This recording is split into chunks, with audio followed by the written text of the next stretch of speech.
The new Lim leader from OP09 makes it so all of your characters enter play as rested. Is it that bad of an effect?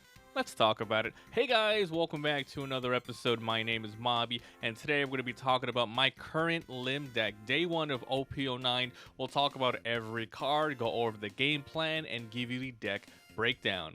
Make sure to like and subscribe, it really helps out the channel as we start to grow. I upload daily deck profiles and duels for One Piece, Dragon Ball Super Fusion World, and Union Arena. Alright, so let's talk about this. This leader is ODYSSEY OP09. This is a green purple leader. So this is a custom proxy art that I'm using. If you guys want to, print out your own, link in the description to a video showing you exactly how I do things. So this ability is your characters enter play as rested, so no matter what, if it comes from the graveyard if for some reason, or from your hand, it just always comes in rested. But there are some pretty cool effects that work with this that doesn't seem as bad as it is.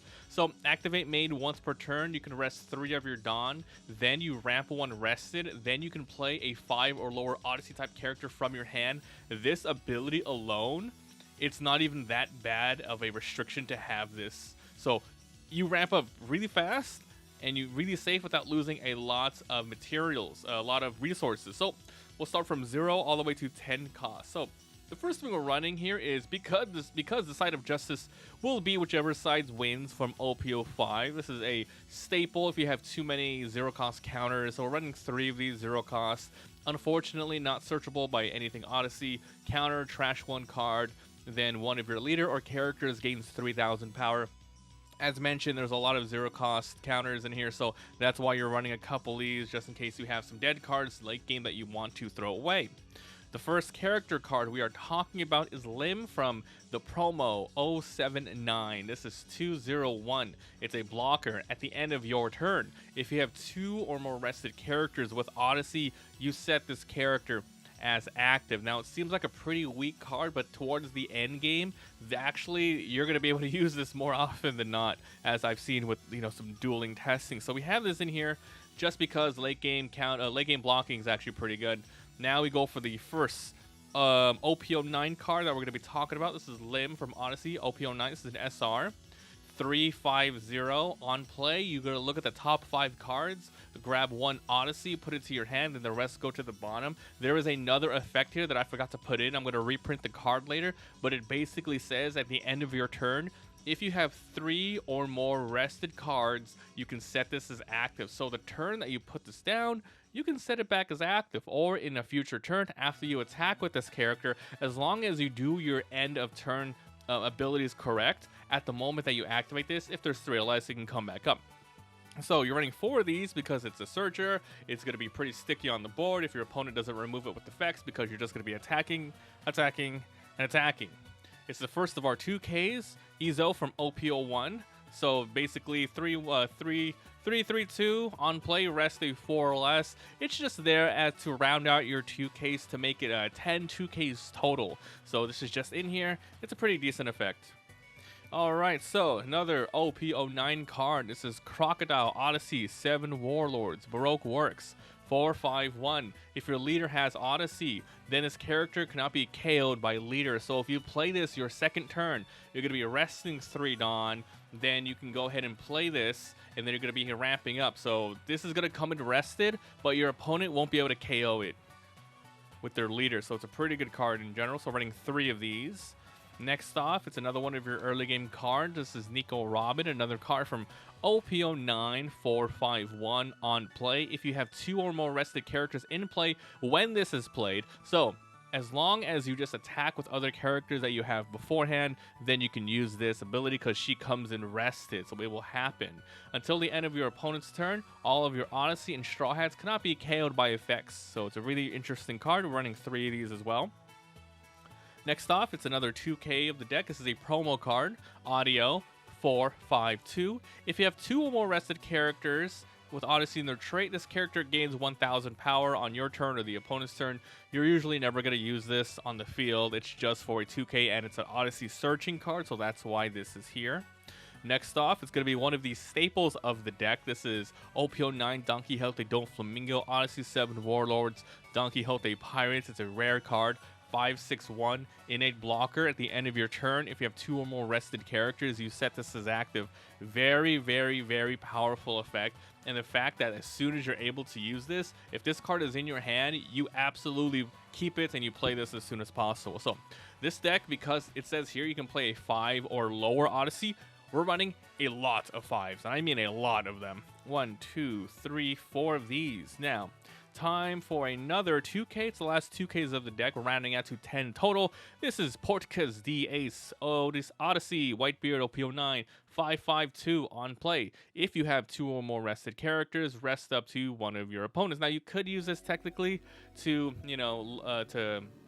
you can use this to rest something to go for game. Now remember, you won't be playing the full one. You're most likely going to be using your ability to use 3 to play this. Then you have the other 2 to do something else. So it's not that bad if you use your leader's ability with this.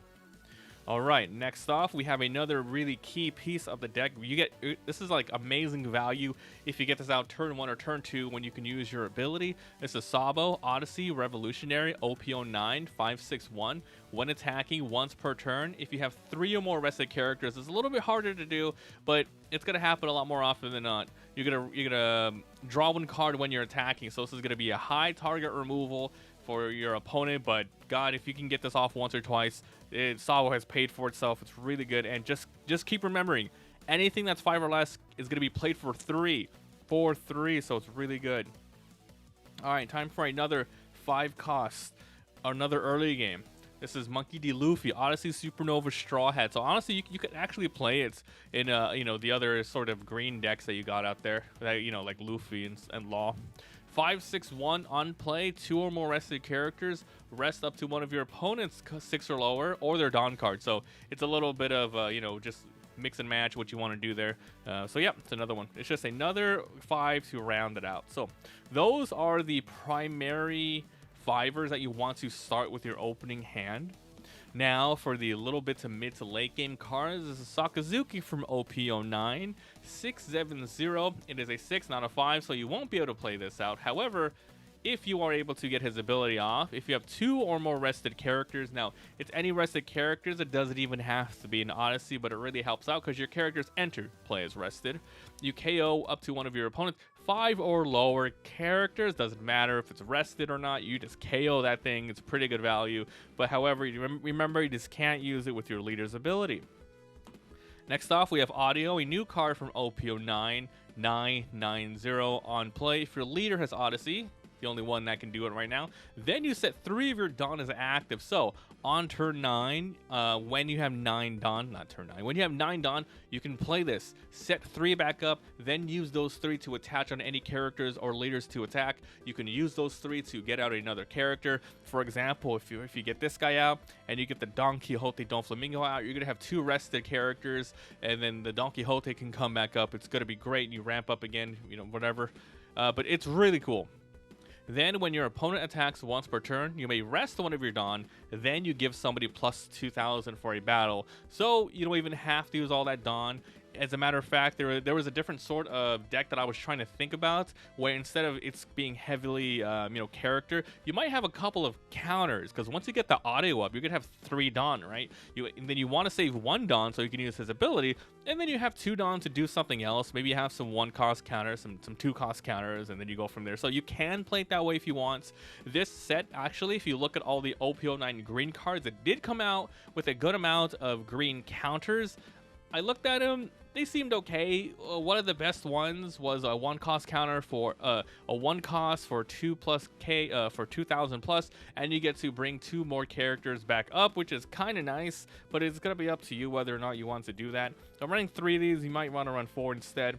And then finally, for the last card of the deck, Don Quixote Don Flamingo from OP04, just as a huge, gigantic, big boss monster. This one's good and all. If you do run 4 of them, it's not bad. However, 4 is very not great. You want to have, 6 plus, maybe 6 to 10 boss monsters, so you can actually draw them when you need it. So we're running something like this.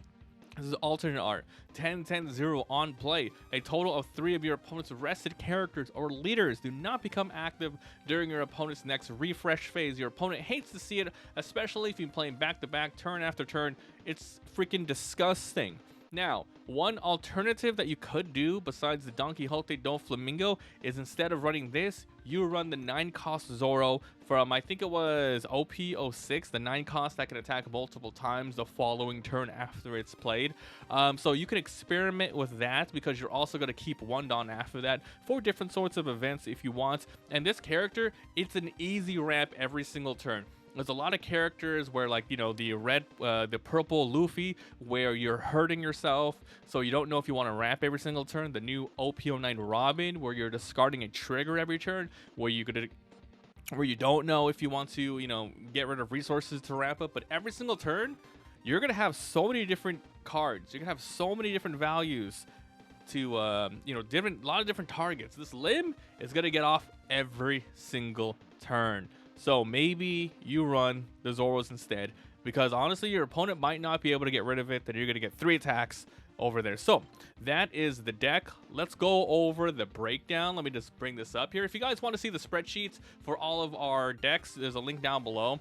Okay, so basically, there are 41 Odyssey characters, 9 others, which is so like everything is searchable here except for the Dofis and the 2 Izos and the 3 whoever's. There's 14 0-cost counters, 21 cost, 21k counters, 6 triggers, 8 blockers. So that's how I pretty much am running this deck. Let me know what you guys think down below with Lim, but honestly, it's good. If you're able to get like 2 to 3 limbs on the board, it's amazing. You definitely always want to start with Sabos or Don Quixote Don Flamingos. They're not the strongest, but their effects are amazing, and you're going to be getting them out fast. And the fact that they're 5 costs, it's going to, you know, it's not as easy for them to be removed by early game stuff from like black decks. But other than that, it's an interesting deck.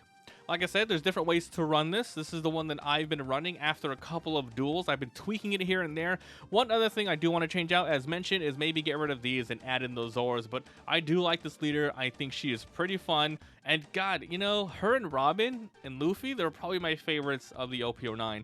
All right, guys, so I'm going to go and end today's episode. If you guys have any sort of questions about anything about this deck, how do I get the cards, etc., thanks for watching. And yeah, let me know what you would add or remove. Thanks for watching, and I'll see you guys next time.